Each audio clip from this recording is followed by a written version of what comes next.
Agora sim. Ainda não, agora sim. Então, oficialmente agora bom dia a todos e todas. Obrigado pela presença. Hoje nós vamos estar trabalhando dois temas, né, em um só, mas de forma bastante sintética, evidentemente, né? Então, queria começar com os fatores que avaliam o desempenho da produção e, e abordar também algumas questões em relação a gráfico de fluxo do processo, mas não só o gráfico de fluxo do processo, mas também, digamos assim, algumas formas de controle da produção, né, controle do processo, não da produção, do processo. E aí a gente tem que dividir um pouquinho o que é controlar a produção numericamente falando, em produtividade, e controlar o processo de produção. Mas isso ao seu tempo, tá? Vocês ficam à vontade para me interromper, tá? Muito embora essa aula ela vai ser bastante expositiva, né?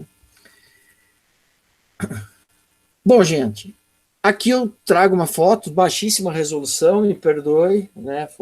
Peguei na internet, não consegui uma boa resolução na foto, e a hora que se amplia, então piora mais ainda, né?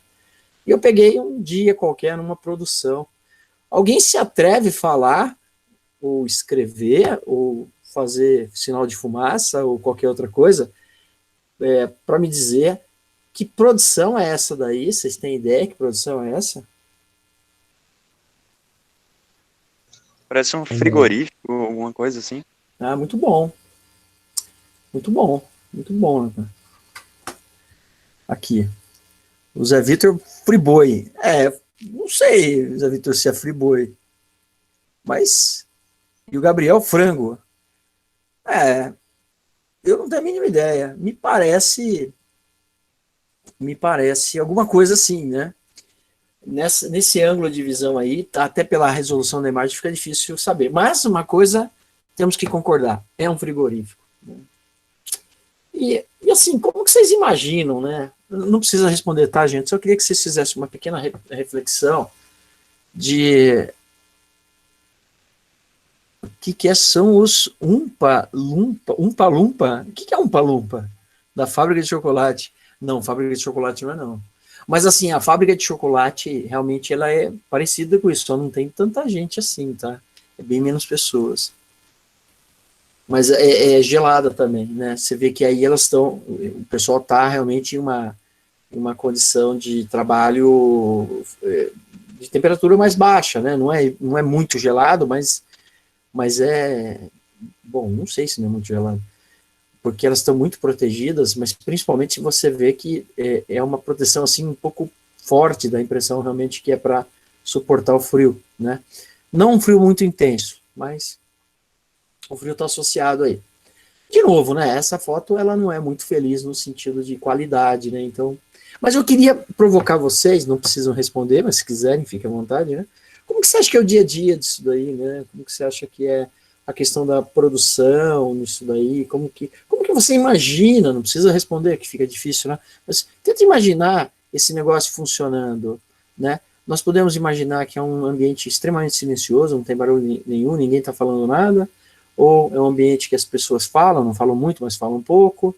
É, esses frangos, esse material, ele está indo da direita para a esquerda do vídeo, ou ele está indo da esquerda para a direita do vídeo? Qual que será o fluxo, né? Para onde que será que ele está indo, né? De onde ele está vindo, né? Que vocês... Tente imaginar essa cena funcionando, né? Tá, é uma linha de produção, né? Sem dúvida. O que eles estão fazendo aí? Provavelmente é embalagem, né? Provavelmente eles estão separando. Provavelmente. Vamos para a próxima aqui. E essa aqui, ó. O que vocês acham? Primeiro, o que vocês acham que é isso aí?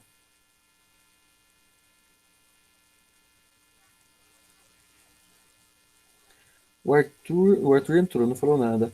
O Zé Vitor falou munição. Munição? É, é. Dá para confundir mesmo. Mas não é munição não. Não é munição não. Mas é uma indústria de alimento, é uma indústria têxtil, é uma indústria da construção civil, é uma indústria de peças, muito bom. É uma indústria de peças, é uma típica indústria de peças, verdade. E para falar a verdade, me parece que ela monta alguma coisa, né? Porque assim, quando você só fabrica o produto, né? Se a gente pensar um produto usinado, só fabricado, eu não vou normalmente ter uma situação assim, ó, com essas prateleiras, com essas caixas, né? Quando acontece isso, provavelmente eu estou montando alguma coisa. Não necessariamente estou montando alguma coisa muito grande, pode ser uma coisa pequena, mas eu estou montando, né? Agora tenta imaginar como que é o dia a dia, né? Agora tenta imaginar esse rapaz aí fazendo algum movimento, as pessoas atrás ali andando, tenta o ruído, tenta imaginar como é isso. Eu não sei se vocês já entraram numa indústria, né? Mas enfim, tenta imaginar. Para falar a verdade, tenta imaginar como que é o odor, né? Como que vocês acham que é o odor disso daí, né? É indescritível, né? É difícil de descrever como que é. Mas tenta imaginar isso, como que seria, né?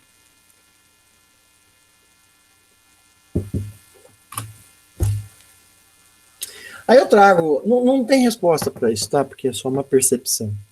Eu trago aqui um singelo dia, singelo, eu trago aqui um processo de fabricação, agora já mais um fluxograma, né? Um artístico, digamos assim, de um processo de fabricação. Alguém consegue identificar o que é que está produzindo aí?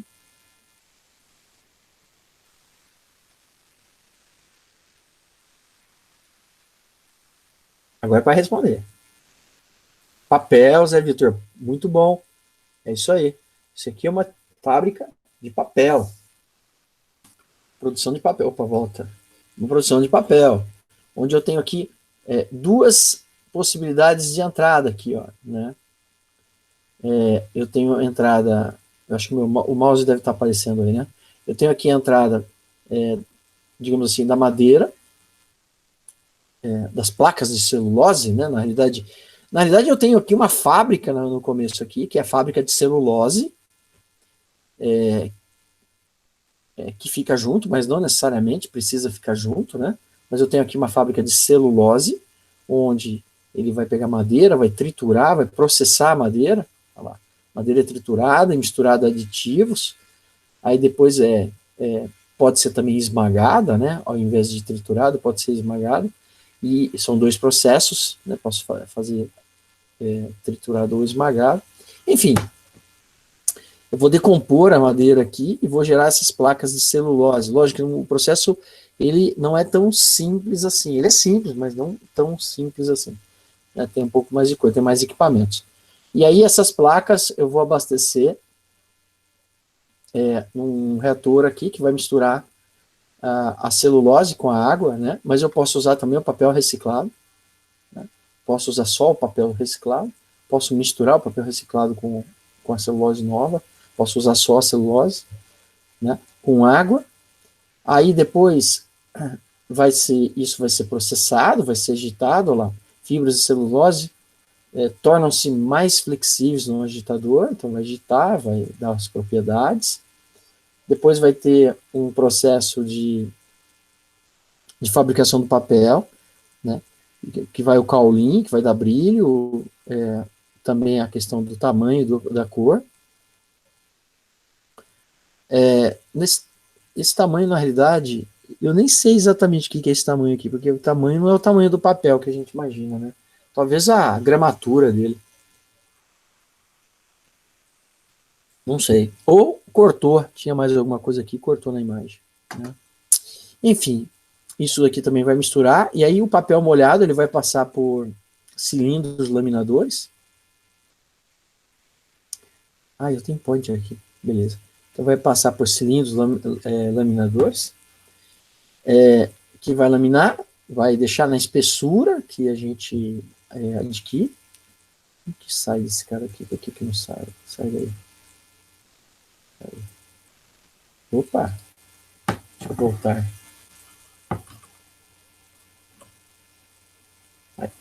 Então vai laminar, e aí nós vamos ter aqui o papel saindo desses rolos, né? Aqui eu faço a laminação para dar espessura. Não é só normalmente não é só um cilindro, né? Tem um conjunto de cilindros para dar, você ir dando, tipo, primeiro você reduz para 1 milímetro, depois você reduz para 0,5 milímetros, depois você reduz para... Então você vai fazendo escalonado isso, né? Depois ele tem aqui uns cilindros secadores, porque essa mistura ainda está úmida, então vai secar. Vai alisar, tem aqui para dar uma polida nele, né? Dar um alisamento. E aí o papel está pronto, ele vai ser rebobinado aqui, em bobinas grandes de papéis. Esse aqui é um processo produtivo, né? E assim, o que, olhando assim, a gente poderia chamar como crítico nesse processo, né? Crítico no seguinte sentido: olha, se parar, para tudo. Aqui, nesse desenho. Se parar, para tudo. Eu poderia falar que é tudo que está mais para a direita, se parar, para tudo? E tudo que está para a esquerda, se parar, não chega a parar tudo? Será que isso seria verdade? Vou chamar de... Pegando um ponto central, vou pegar aqui, ó, essa faixa vermelha aqui, máquina Fordrunner. Vou pegar essa tarja vermelha e vou definir o seguinte: tudo que fica antes da tarja, o sentido ele é da esquerda para a direita aqui, ó, seguindo o meu mouse, esse é o sentido de produção, né? Então, se a gente pegar essa tarja, tudo que está antes dela, ou seja, tudo que está aqui, eu vou falar que é a montante. E tudo que está depois dessa tarja, eu vou falar que é a jusante, tá? Então, assim, se esses equipamentos pararem, não para toda a produção, ou se esses equipamentos pararem, não para toda a produção. O que vocês acham? Vocês acham que é possível? Vocês acham que tem algum equipamento aí que pode parar, que a produção não para? Lógico, não estou falando parar ad eterno, né? Mas parar um pouquinho e a produção... Ou será que tem equipamento aí que se parar um pouquinho a produção para?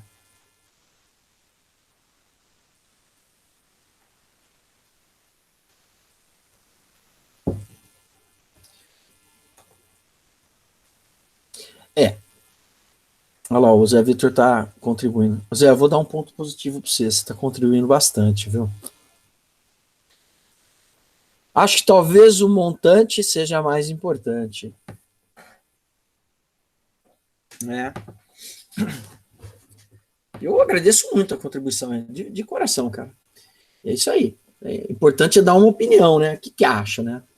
Na realidade, aqui, esse fluxograma, a gente não consegue tirar dele informações muito precisas, né?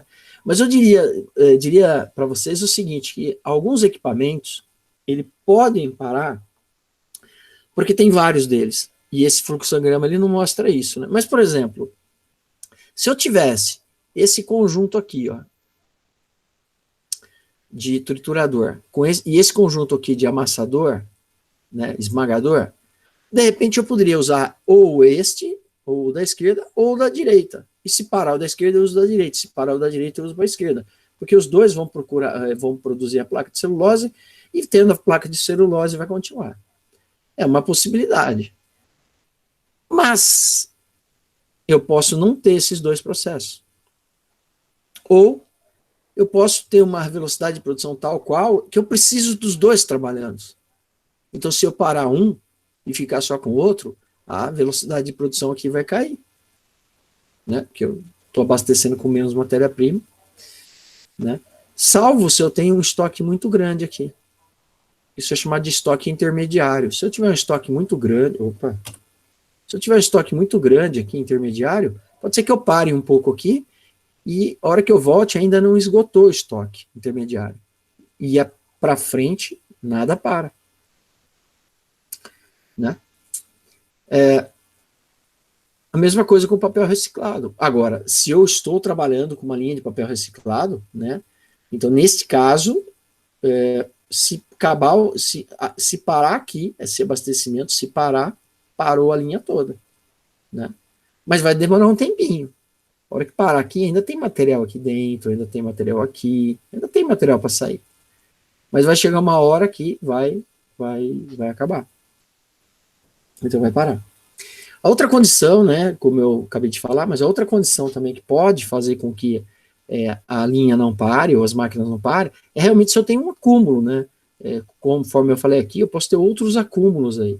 Só que existem alguns acúmulos que, mesmo eu tendo, a linha pode não parar, mas ela vai parar. Então digamos que eu parei esse equipamento aqui, tudo continuou rodando, e isso aqui ficou parado 10 minutos. E digamos que não tenha folga. Mas essa linha continua rodando. Por quê? Porque tem material aqui dentro suficiente para tocar esses 10 minutos. Só que começa a faltar material aqui. Né? Vai começar a faltar. Mesmo que eu voltar a abastecer, ainda assim vai começar a faltar. Então é até interessante que às vezes uma parada de, vamos supor, de 10 minutos aqui, demora, sei lá, 20 minutos para parar aqui. Mas vai parar. Talvez até mais que os 10 minutos. E aí, demora mais um tempo para parar aqui na frente, mas vai parar. Talvez até mais que os 10 minutos. Né? Até chega aqui no final. De repente, uma parada de 10 minutos aqui deu uma parada de 1 hora aqui no final. Pode acontecer, tá, gente? O Zé Vitor aqui. Então, todos são essenciais, porém, a quantidade de equipamentos do mesmo tipo influencia bastante a produtividade. Isso, exatamente. Agora, existe um cara que ele é importante, ele é fundamental, digamos assim, pensando em produção. É o que nós chamamos de gargalo de linha. Né? Então, assim, se a gente pensar em produtividade, cada equipamento desse tem a sua capacidade de produção. Cada um deles. Né? E a capacidade de produção da linha, ela vai estar limitada pela menor capacidade individual. É como a gente pegar uma fila, assim, o pessoal que está caminhando, e nós vamos caminhar todo mundo junto, tá? Todo mundo junto. Ou vamos de bicicleta, todo mundo junto, tá? Qual que vai ser a velocidade do grupo? Vai ser a velocidade do mais lento. Não pode ser a velocidade mais rápida, porque aí não consegue todo mundo junto. Tem que ser a velocidade do mais lento. Então, assim, isso na produção é bem verdade. O gargalo de linha é o equipamento que menor tem velocidade. Principalmente se ele está sozinho. Né? Então, digamos que o cara que tem a menor velocidade individual seja esse, né? Esse equipamento, que é o misturador.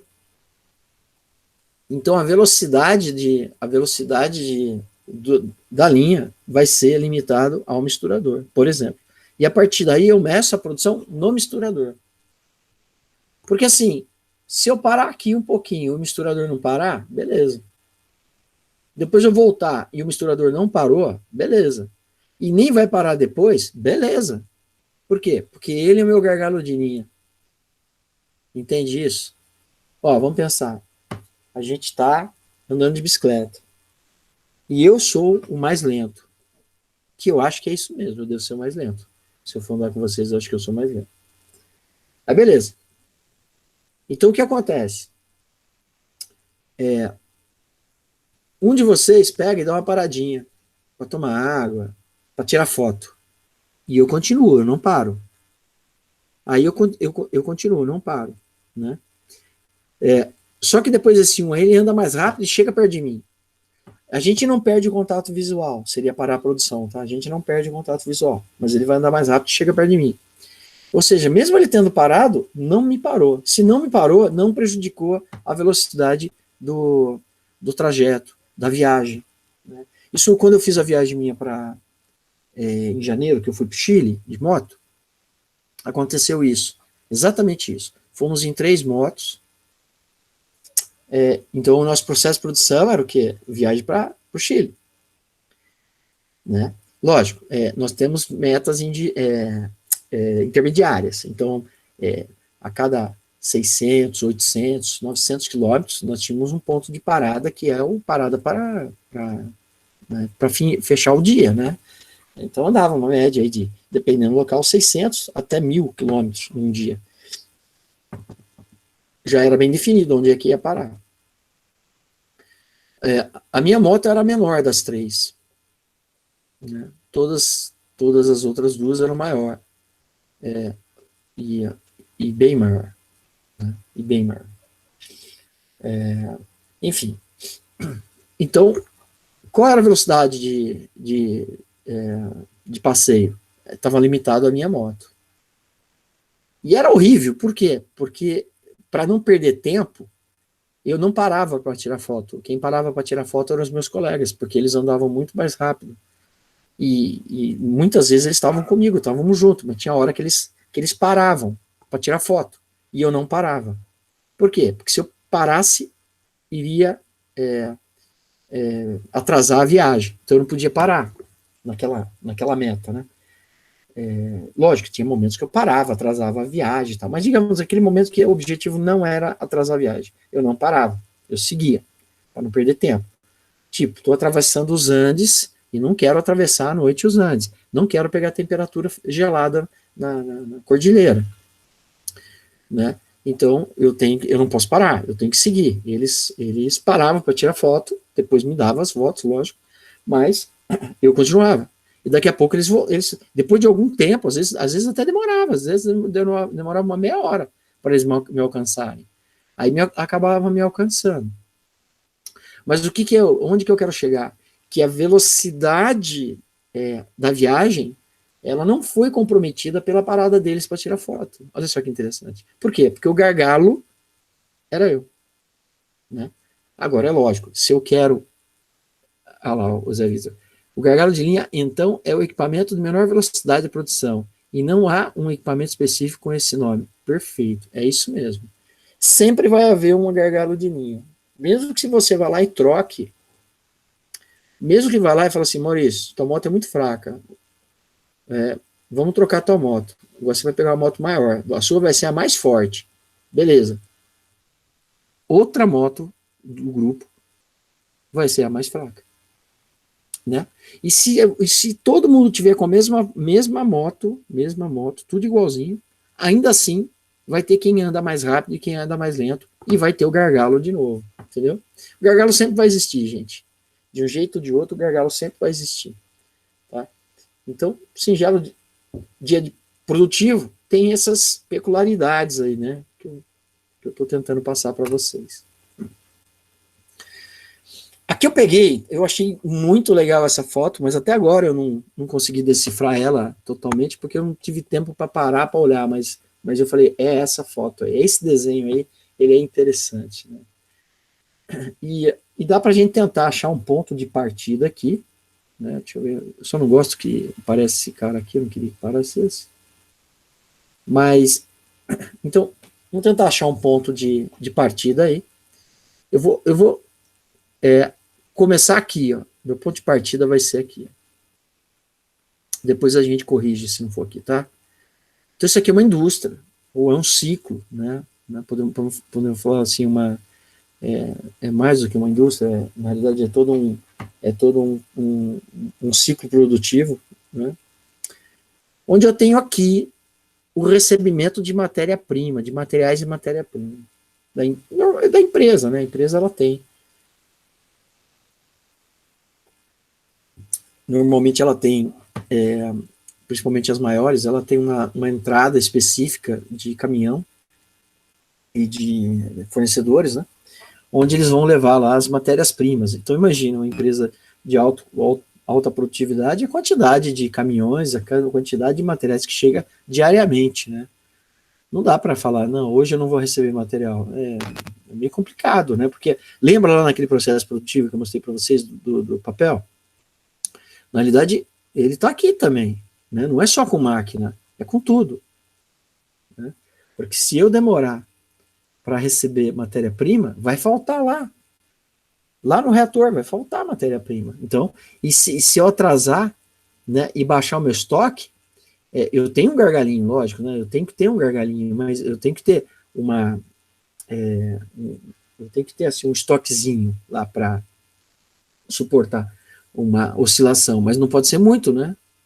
Não pode ser muito. Mas enfim, então eu tenho aqui o meu recebimento de matéria-prima, que ele vem de fornecedores, né? Então, por exemplo, eu tenho fornecedor A, que fornece alguma coisa, eu tenho fornecedor B, que fornece outra coisa, ou que fornece a mesma coisa, não sei, né? Eu posso ter 2, 3, 4 fornecedores fornecendo o mesmo material, a mesma matéria-prima, ou matérias-primas complementares, ou insumos. Então, por exemplo, eu posso ter esse fornecedor aqui, ele é de embalagem.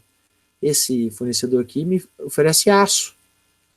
Mas tem um outro que vai oferecer ferramenta de corte, tem outro que vai oferecer lubrificantes, tem outro óleo solúvel, tem outro que é papel de escritório, produtos de limpeza, enfim, centenas de fornecedores, né? Não é em alguns casos até na casa de milhares, né? Mas pelo menos centenas de fornecedores certamente atende essa organização aqui. Tanto é que muitas delas querem, sempre que possível, tentar diminuir a quantidade de fornecedor. Olha só que interessante. Eles querem que comprar de um mesmo fornecedor vários itens. Para simplificar, né, gente? Imagina a quantidade. Você fala assim, mas como assim simplificar? Ué, vem um caminhão desse aqui, vem um caminhão desse aqui, já são 2 caminhões aqui. Agora, digamos que eu tenha 900 fornecedores. É lógico que não necessariamente os 900 vão entregar de uma vez só, mas imagina que uma boa parte desses 900 vão entregar de uma vez só. Oxe, isso aqui tem que ser gigantesco, né? Então, assim, e de repente o caminhão vem vazio, com uma caixa, um pallet. E como que eu otimizo o custo desse transporte, né? Então é verdade que às vezes eu compro desse cara aqui, mas não é ele que me entrega. Ele me vende, mas ele não me entrega. Eu falo para a transportadora, transportadora, retira lá e traz para mim. A transportadora vai vir aqui pegar, mas ela não vai pegar só aqui, ela vai em outras fábricas pegar o material e vai entregar, não exatamente só para esta fábrica aqui do exemplo. Ela pode entregar materiais para outras fábricas também. Mas aí é legal, por quê? Eu estou diminuindo o custo de frete, né? Porque eu pagar um caminhão para ir para Santo André pegar material é muito mais caro do que eu pagar uma fração do custo de um caminhão transportadora que já vai para Santo André mesmo, ele aproveita, passa lá e pega no meu fornecedor o material e me traz, né?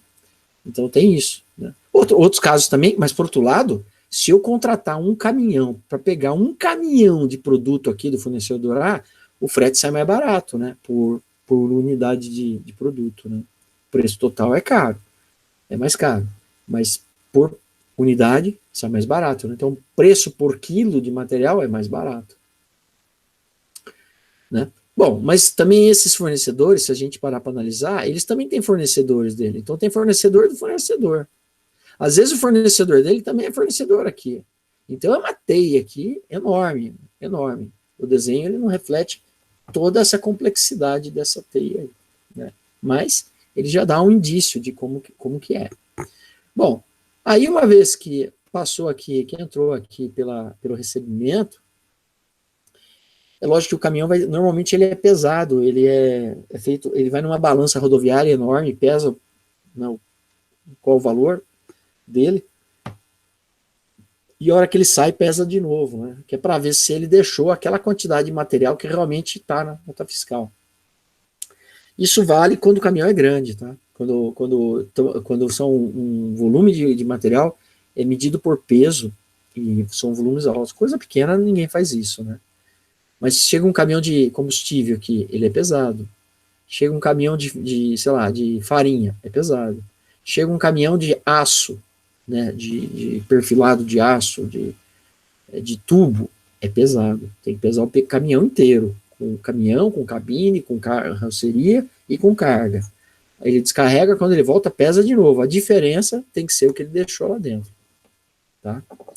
Bom, aí esse material ele vai ser direcionado ou para o estoque de matéria-prima, que são materiais que são usados para a produção, né, no produto, ou ele vai para o almoxarifado de peças, de materiais e peças. Mas pode ter outros almoxarifados. O Zé Vitor perguntou aqui, uma carreta de vários eixos também tem isso? Também. Tem que pesar e não importa aí se tem, sei lá, se ela tem uma, duas, três, quatro, cinco, se ela tem 5 eixos, 6 eixos, não importa muito não, tá? Tem que pesar do mesmo jeito. Essas balanças são bem grandes. É comum em indústria. É bastante comum. As empresas maiores, né? Empresa pequena não tem isso aí, né? Até porque uma balança rodoviária é bem cara. Mas essas empresas maiores, né? Se você pegar assim. E não precisa ser tão grande, não, mas se pegar assim, aqui eu trabalhei na Arco, tinha. Eu trabalhei na Vicunha Têxtil, lá em Itatiba, tinha também. Na Bosch tem. Na MS Farmacêutica tem. Então, assim, a quantidade de empresas que tem isso aí é muito grande, tá? É a única forma de você saber que não estão desviando o produto, né? Do que você compra. Né? Bom, então, então vai esses almoxarifados, mas pode ter outros almoxarifados, tá? Mais, como que eu diria, mais específicos. Né? Então eu posso ter um almoxarifado de manutenção. Mas é peça, sim, mas eu posso ter um almoxarifado específico de manutenção. Pode ter um almoxarifado de equipamentos de segurança do trabalho, EPIs. Posso ter um almoxarifado de produto de limpeza, não necessariamente vai ficar aqui, né? Então eu posso ter outros almoxarifados. Almoxarifado, normalmente, a gente pode entender que é um galpão, ele pode ser maior ou menor, não importa, mas um galpão, um local, às vezes até, dependendo do almoxarifado, fica até um tempo, tá? Até toma chuva, dependendo do almoxarifado. Mas assim, normalmente ele é um galpão onde ele tem prateleiras, e aí com as empilhadeiras guardam os pallets com materiais. Mais ou menos como é nos atacadistas. Né? Você vai no Tenda, no Macro, no Atacadão, é mais ou menos igual, não é muito diferente não. Só não tem aquela quantidade de pessoas andando, né? O Luiz, o almoxarifado de manutenção seria muito parecido com o que nós estamos vendo aqui, só que normalmente ele não usa empilhadeira, ele é menor em altura, menor em tamanho, e tem prateleiras, e nessas prateleiras tem as peças de manutenção, como, por exemplo, rolamento, parafuso, porca, alguns insumos, como fita isolante, veda rosca, que mais? Broca, pode ser que tenha lá também, e peças de reposição para máquinas, né? Então, por exemplo, relés, contatores, disjuntores. Então, assim, é comum você ter um espaço para guardar esses materiais que a manutenção precisa, né? É mais ou menos assim, para consertar as máquinas, né? É uma coisa muito significativa, tá? Muito significativa mesmo. Eu diria para vocês que um almoxarifado de manutenção, uma das empresas que eu trabalhei, que foi na cervejaria Sintra, isso em 2007, mais ou menos, acho que 2007, 2006, 2004, por volta de entre 2004 e 2007, no almoxarifado de manutenção da cervejaria da fábrica, que fechou já, que ficava em Mojimirim, o levantamento que nós fizemos lá naquele tempo tinha 4 milhões de reais estocado em peças no almoxarifado de manutenção. 4 milhões de reais. Entendeu? Tinha um CLP, um controlador lógico programável, um CLP, que só o CLP naquele tempo ele valia em torno de, com as placas, em torno de uns 300 mil reais naquele tempo. Eu não sei hoje como que é, né? Eu não sei se...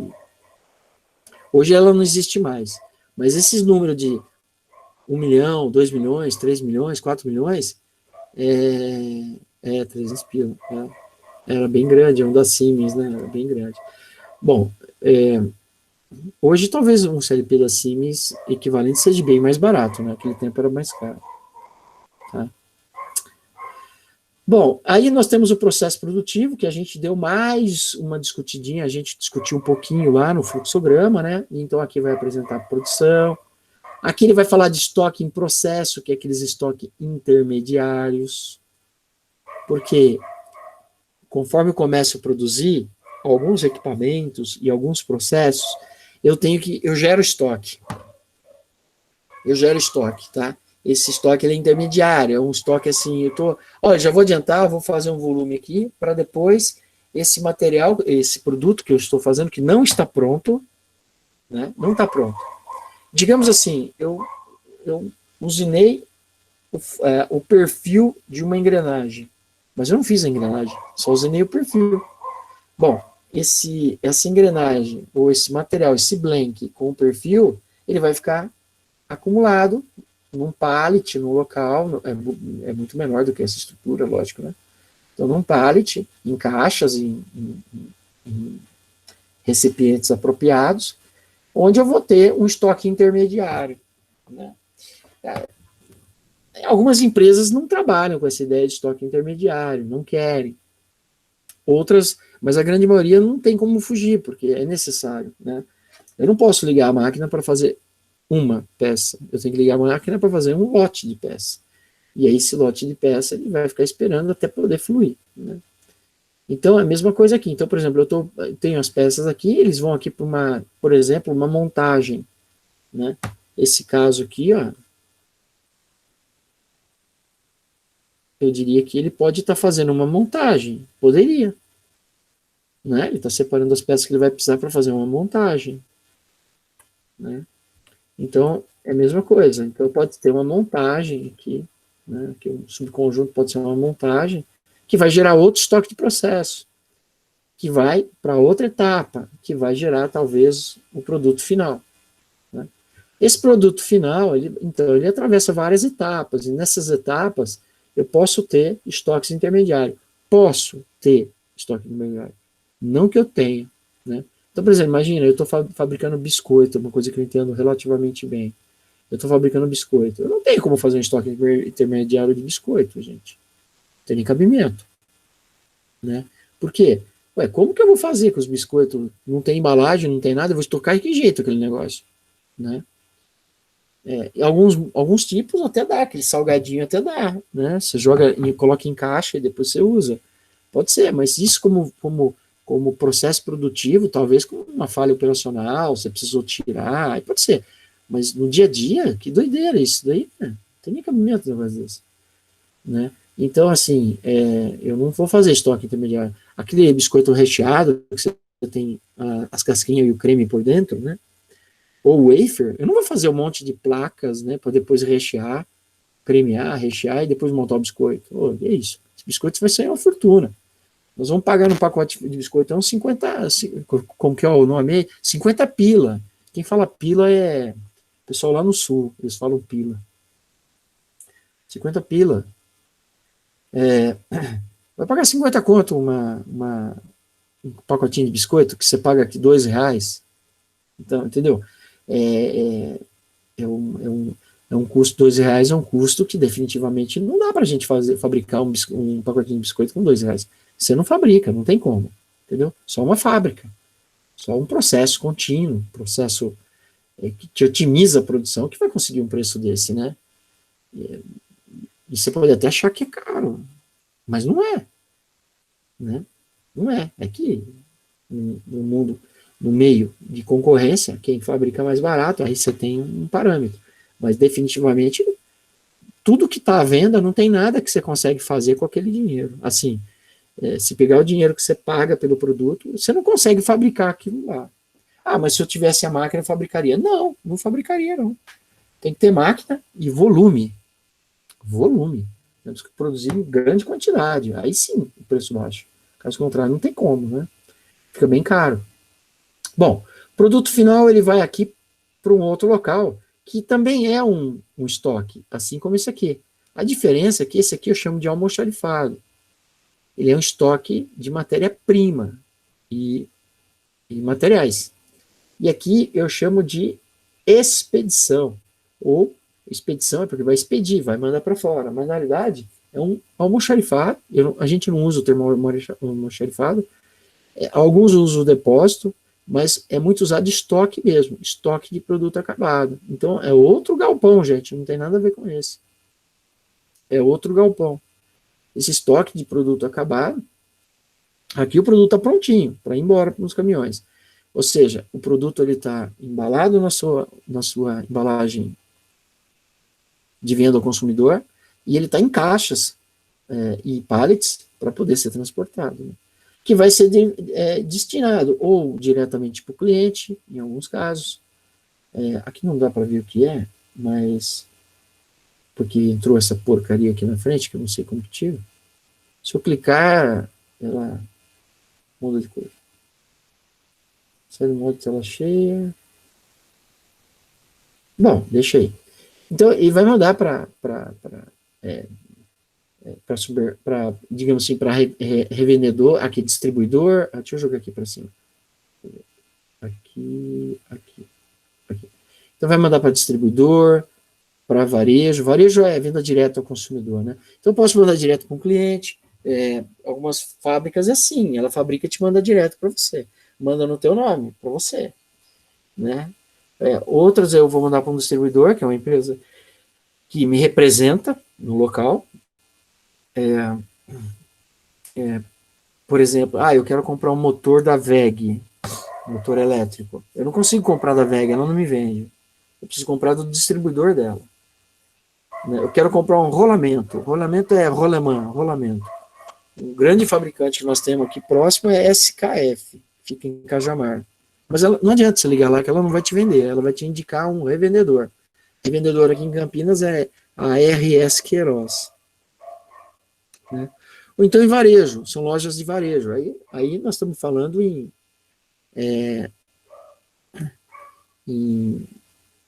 basicamente em supermercados, em pontos de vendas mesmo. É varejo, né? Venda para o consumidor comum. Bom, esse material também pode ir para um armazém central. Ele pode ir para um armazém que vai estar distribuindo para outros locais, né?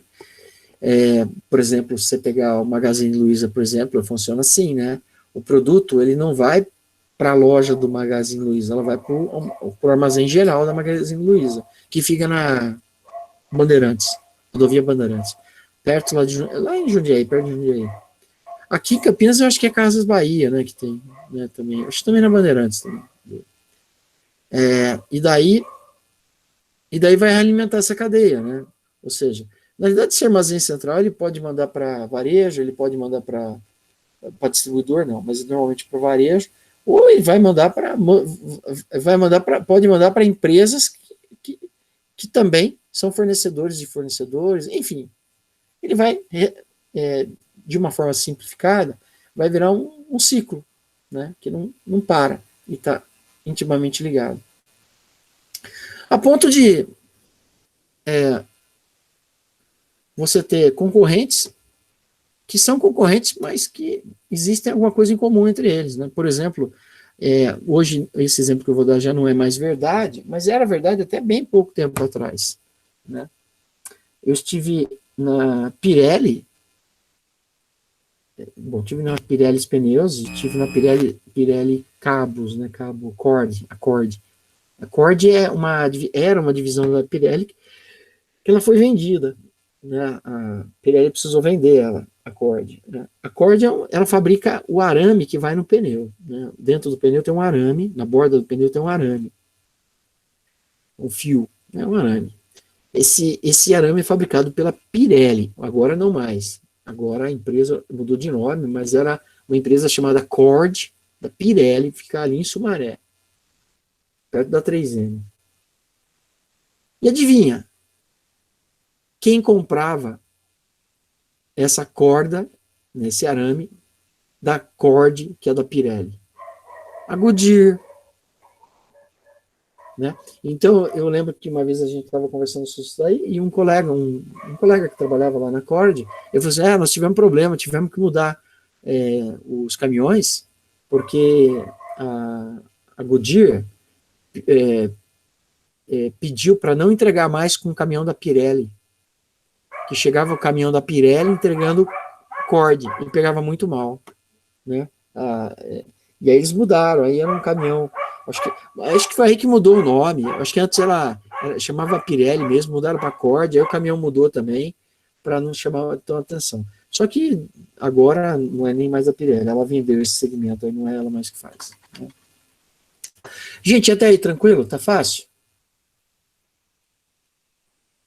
Né? Obrigado, Zé. Bom, e o que pode dar errado, né? Eu ia abrir agora para discussão, mas como eu falei bastante, então não vou abrir isso aqui para discussão, mas se vocês quiserem, fiquem à vontade, né?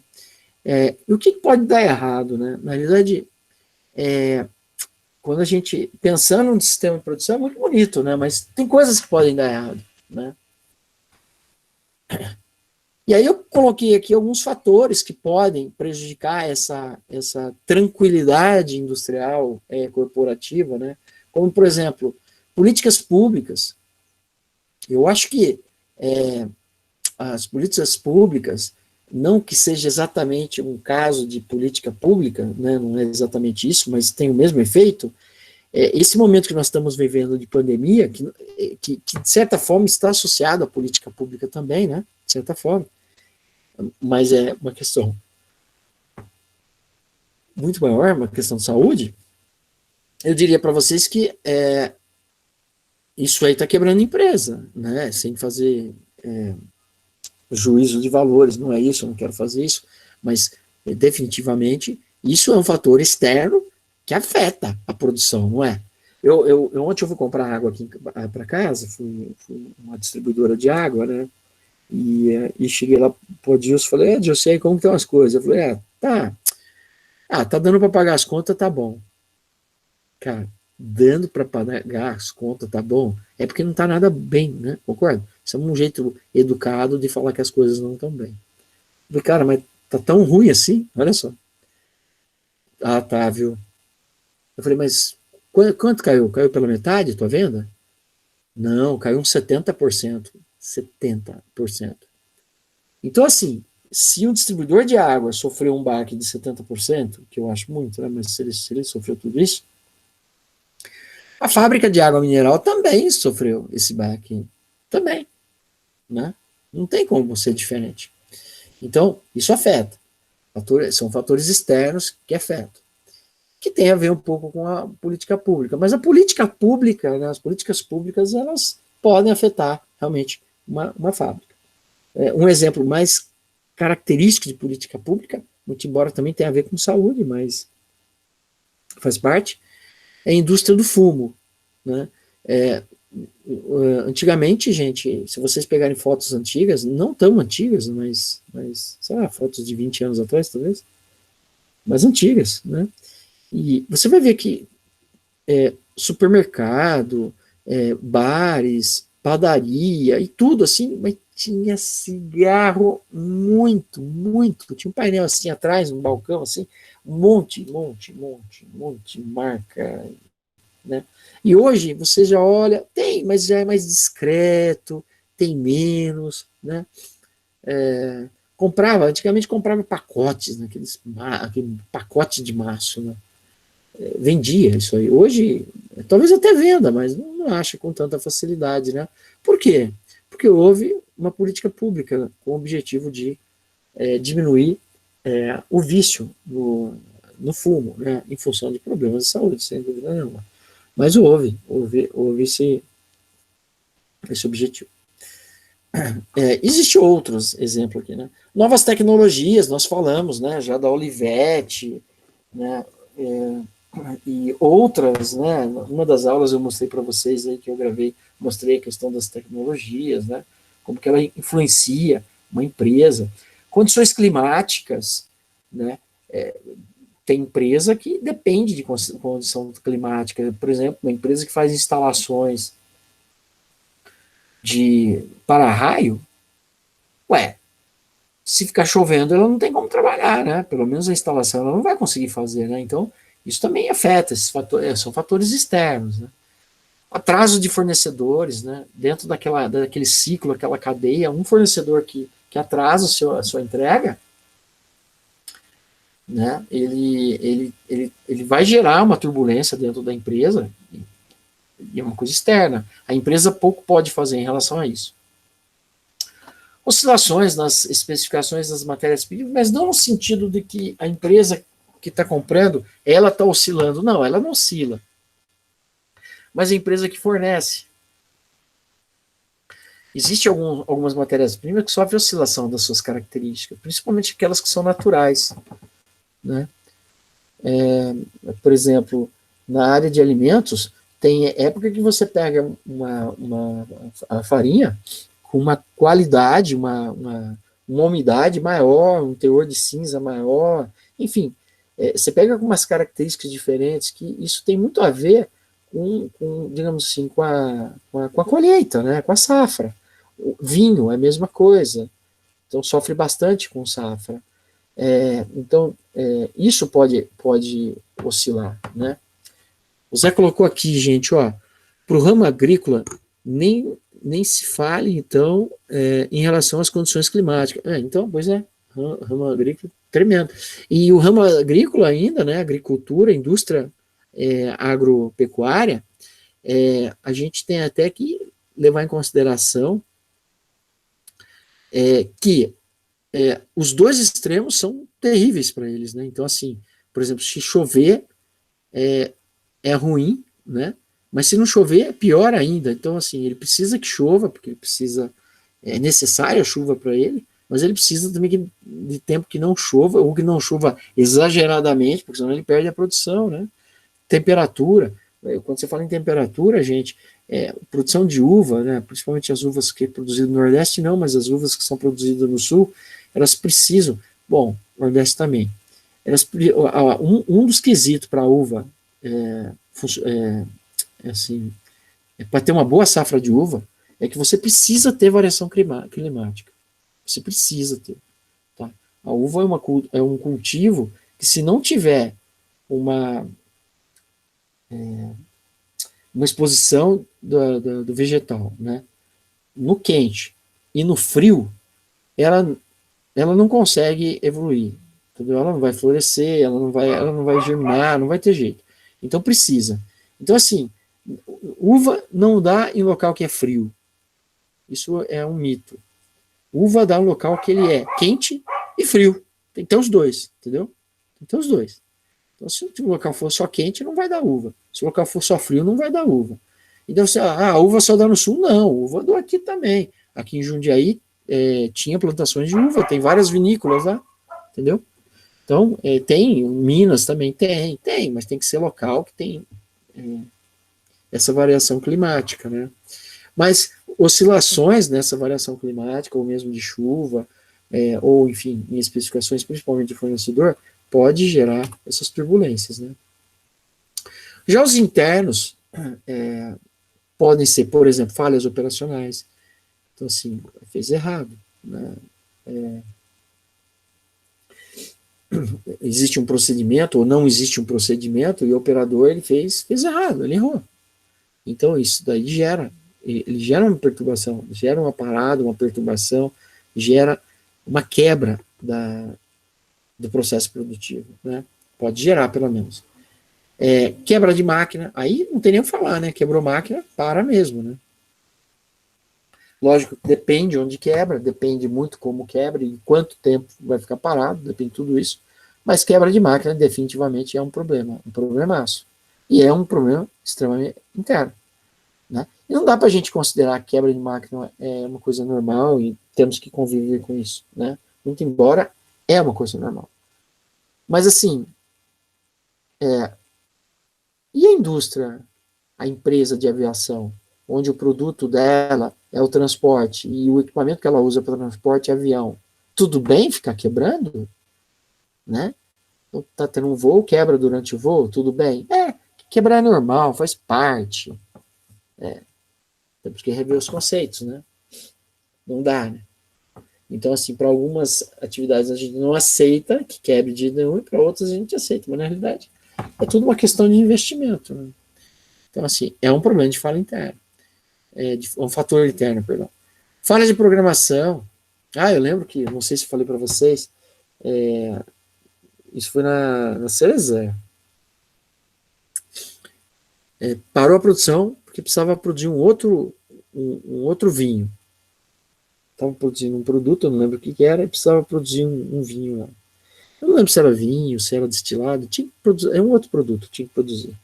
Gente, eles pararam a produção e começou a limpar a máquina, eles ficaram umas 4 horas com a linha parada para preparar para o outro produto.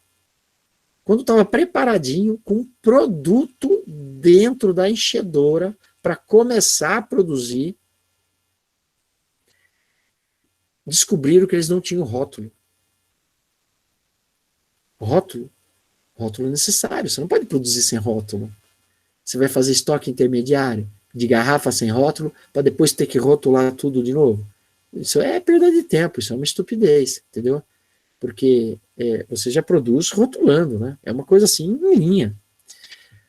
Bom, resumindo, ficaram mais 4 horas parado, mais 4 horas, tinham parado 4, ficaram mais 4 horas parado para tirar o produto, limpar a linha, um pouco menos talvez, né, que não estava tão sujo, para poder voltar à produção no produto que estava antes da produção. Ou seja, eles perderam quase 8 horas de produção por nada, por falha de programação. Não decidiram produzir um produto que não tinha os insumos para produção e começaram ao preparativo, prepararam a máquina, pararam a linha, prepararam a máquina, fizeram setup, né? Então olha que estupidez. Isso não é lorota, isso aconteceu, tá? Eu estava lá, eu vi. Oscilações de processo, né, podem ser devido a fatores internos, né? Não que a gente vá atribuir isso a algum responsável, vamos eleger uma culpabilidade, não nesse aspecto, não necessariamente nós vamos fazer isso, né? Mas assim, eu entendo que oscilações de processo podem acontecer e são fatores internos, né?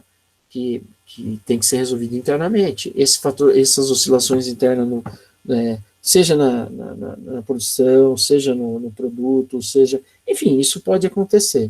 É mais ou menos assim. Você mantém sempre os mesmos ingredientes, mas você não consegue fazer sempre o bolo do mesmo jeito. Né? No geral consegue, mas à medida que a gente vai ter um produto mais refinado, a repetibilidade desse processo já não fica tão estável, né? Então, isso são oscilações de processo, que aí a gente tem que dominar ou criar uma faixa normal de variação. Entender que aquela variação é normal, né? Falta de matéria-prima, né? Se falta matéria-prima por uma questão interna, né?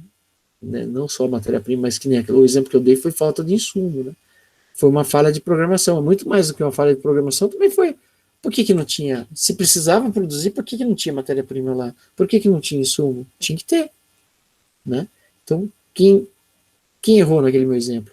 Quem programou ou quem cuida de matéria-prima? Bom, nesse caso é importante a culpabilidade para que não ocorra mais, né? Não para malhar o Judas, não isso, né? Mas para que não ocorra mais. Bom, gente, outra coisa que eu queria falar para vocês são os KPIs, né? O KPI, que são os indicadores chaves de desempenho, né? São indicadores, né? Os KPI, você vai ver isso, vai escutar isso muito no mundo corporativo, né? Porque eu até coloquei uma frase aqui que eu teve uma publicação que eu tenho aqui, que eu nem lembro qual que é. É um livro de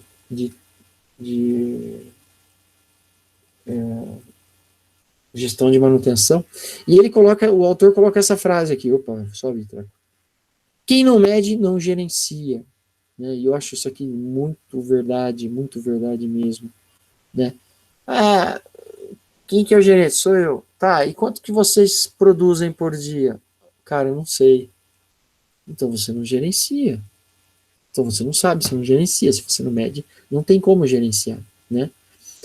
E aí, o significado, né, desse KPI são ferramentas de gestão para se realizar a medição quantitativa e ou qualitativa. Normalmente é quantitativa, porque a gente usa números, e o consequente nível de desempenho de sucesso de uma organização ou de um dado processo. Focando no como e indicando quão bem os processos dessa empresa estão, permitindo que seus objetivos sejam alcançados. Então, o que é o KPI?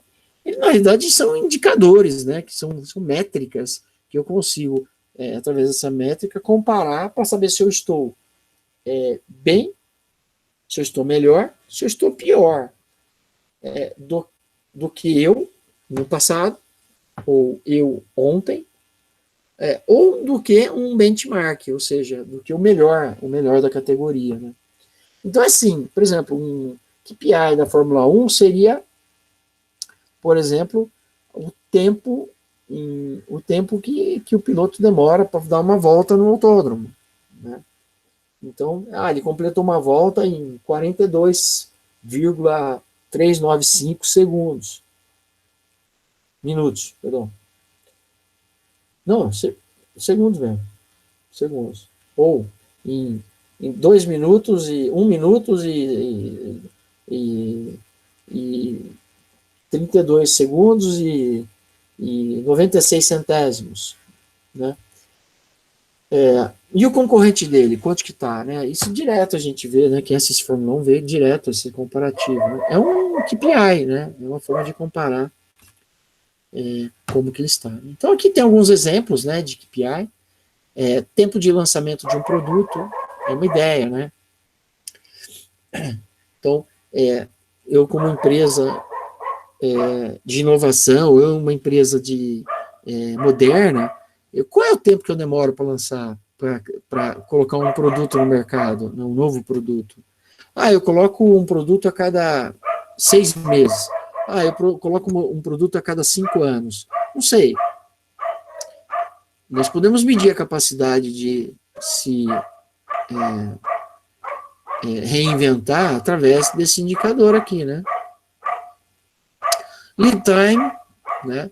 Que é o tempo de duração de um processo. Né? Então, quanto tempo demora um processo? Qual que é o lead time? OE, que é uma medição de eficácia do equipamento, né, para saber se eu estou produzindo com qualidade e quantidade, um conjugado de qualidade e quantidade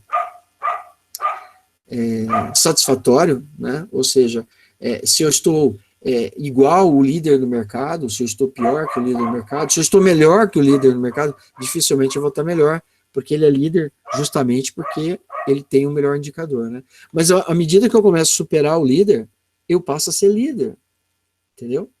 Então, essa é a ideia, né?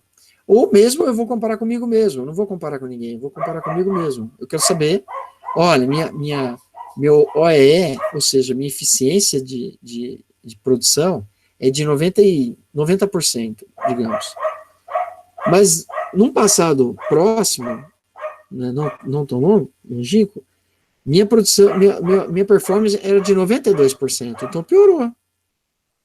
Né? Ele piorou. Stockout, número de vezes ou dias que um determinado item controlado no estoque chega ao saldo zero. Né? Então, assim, zerou meu estoque. Isso é bom ou é ruim? Bom, por enquanto a gente não fez uma discussão se estoque é bom ou se é ruim. Né? Mas um indicador pode ser, desse meu estoque, quantas vezes, né, ele zera. Em algum caso, pode ser que eu não estou deixando o produto parado no mercado, no meu estoque, isso é bom. Em outro caso, eu posso falar assim, cara, eu estou beirando um colapso e parar a produção, que já eu estou tendo 2 vezes por dia zerando meu estoque. Né? Por exemplo. Market share, aqui tem a ver com um indicador de mercado. Então, assim, fatia de mercado que um determinado produto possui, né, em um dado período. Então, por exemplo, qual que é o market share da cola, da Tenaz, da Prit, através da cola Tenaz, no mercado dessas colas adesivas aí, né? Ela tem 60% do mercado, ou seja, 60% de todo produto que é vendido é dela. Então, ele tem o market share de 60%. Tá? Então, isso é fatia de mercado. É também um KPI. Produtividade, hora-homem. Né? Então, número de horas produzidas por mão de obra escalonada na produção. Né? Eu posso ter o pessoal, tudo bem, eu contrato a mão de obra, então digamos que eu tenho lá, mensalmente, eu, eu tenho lá 10 funcionários, cada um trabalha para mim 200 horas, 200 horas, tá, então eu tenho 2.000 horas. E dessas 2.000 horas, eu vendo, tá, eu vendo para esse serviço. Quantas horas eu consegui locar? Ah, eu consegui locar, sei lá, eu consegui locar, eu tenho 200, eu tenho 2.000, né? Eu consegui locar 1.000 horas. Cara, então você está com uma produtividade de 50%. Você tem metade da equipe aí, metade das horas que você não está usando. Né? Ociosidade, que é a porcentagem de tempo de uma máquina, equipe ou planta que fica parada. Principalmente lá, a gente pode pensar em manutenção, quebrou a máquina, ficou lá 2 horas num dia, né?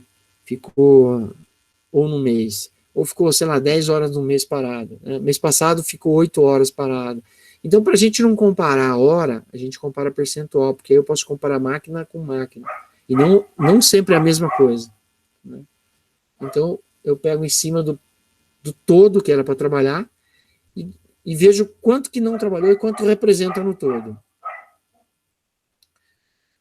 Giro de estoque, consumo, saídas pelo saldo médio do estoque, isso também é importante para saber se o meu estoque está adequado ou não, né? Se ele tiver um estoque muito grande, meu giro vai ficar baixo. Se o meu estoque for muito pequeno, meu giro pode ficar muito alto. Eu tenho que equilibrar, porque, gente, agora sim eu vou falar, estoque é um mal necessário. Tá? Dinheiro em estoque é dinheiro parado. Né? Então, assim, toda corporação, no geral, as corporações não querem estoque. Né? Custo do pedido, qual é o valor médio que é pago pela aquisição de um bem ou consumo. Né? Quando eu compro alguma coisa, qual que é o custo, o valor médio que eu estou pagando por isso? Né? É difícil explicar isso para vocês, mas tente imaginar o seguinte: eu vou comprar pão, tá? Aí eu vou dar um exemplo prático, né, do custo do pedido. Eu comprei pão na padaria Abelha Gulosa, fica no Flamboyant. Então lá o quilo do pão tá mais ou menos aí não sei, uns R$16 talvez, esse é o pãozinho francês, né? E aí você compra, sei lá, vamos supor, vou comprar 10 pãezinhos, né? 10 pãezinhos dá mais ou menos aí uns R$10, vamos falar assim. Então cada pãozinho custa em torno de R$1, mais ou menos, tá? Mais ou menos. Né? Aí teve um dia que eu vi que pelo iFood entrega pão. E aí eu não queria sair, a pandemia estava muito forte, enfim, eu não queria sair, não que não esteja, né? Mas eu não queria sair. E eu tinha pedido pizza aqui em casa, mas queria pedir pão também, que era para deixar aí pro dia seguinte, então, enfim. Aí eu falei, vou pedir pelo Mercado pelo iFood. Bom, gente, eu comprei 10 pãezinhos e paguei R$20. Né? Então, olha só, no primeiro caso, eu tive um custo do pedido, sei lá, a gente pode colocar que o custo do pedido ele foi de R$10. No segundo caso, meu custo do pedido foi de R$20. Né? Na verdade, se eu tirar o preço da mercadoria, né, eu posso dizer que eu tive um custo no segundo pedido de R$10, custo. Né? Então, esse custo do pedido ele tem a ver com o preço de venda, tem a ver com os custos de transporte, administração de ordens de compra, correspondência. Se é uma empresa que faz compra para mim, terceirizada, empresa especializada, eu tenho que pagar eles. Então, isso é custo de pedido, é um indicador. Turnover. Turnover tem a ver com a quantidade de troca de funcionários que existe. Né? Então, é a relação entre o número de funcionários admitidos e demitidos.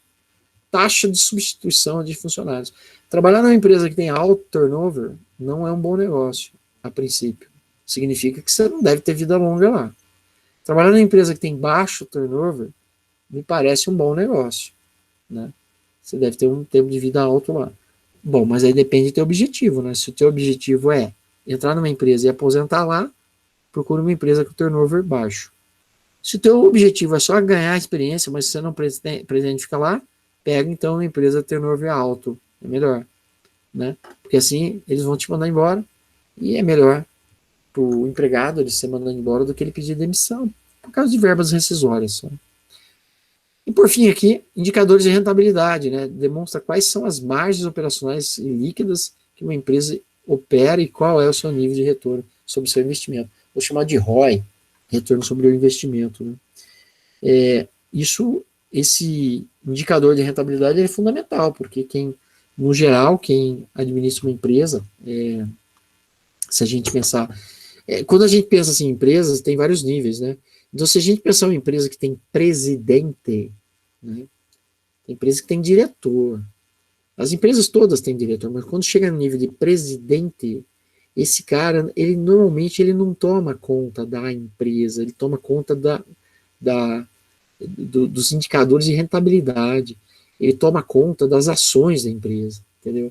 Normalmente ele não tem. É interessante isso. Às vezes a gente pensa que o presidente da empresa é ele que define os produtos que vão ter na empresa. Pode até ser, mas normalmente não. Normalmente nas grandes empresas, não. Esse cara é o cara que está atento ao mercado de ações, né? É, justamente captando dinheiro e adquirindo dinheiro e obtendo taxas melhores, né? Então é mais ou menos assim, eu sou presidente do grupo, né, da empresa, né? E eu vou ver se eu vou produzir ou se eu vou comprar de outro, né? É uma coisa muito doida, mas é verdade. Porque se for mais barato para eu comprar de outro, por que, que eu vou fabricar? Eu vou comprar de outro. Eu tenho que fazer o que é mais barato, né? Então é muito estranho isso, mas é pura verdade. Gente, eu queria continuar mais, mas acho que já deu, né? Já são 3h20. Então eu vou dar uma paradinha aqui, ó. Parei aqui em exemplo de KPI e na sequência a gente continua aí. Eu pensei que ia dar para fazer tudo, mas não deu não, eu falo demais, tá? Se vocês tiverem alguma dúvida, por favor, manifestem-se. E caso não tenha, dá tempo de tomar um café, dar uma andada, comer alguma coisa, ou dormir um pouquinho, e daqui a pouco a gente volta lá na outra sala com eletrônica industrial. Tudo bem?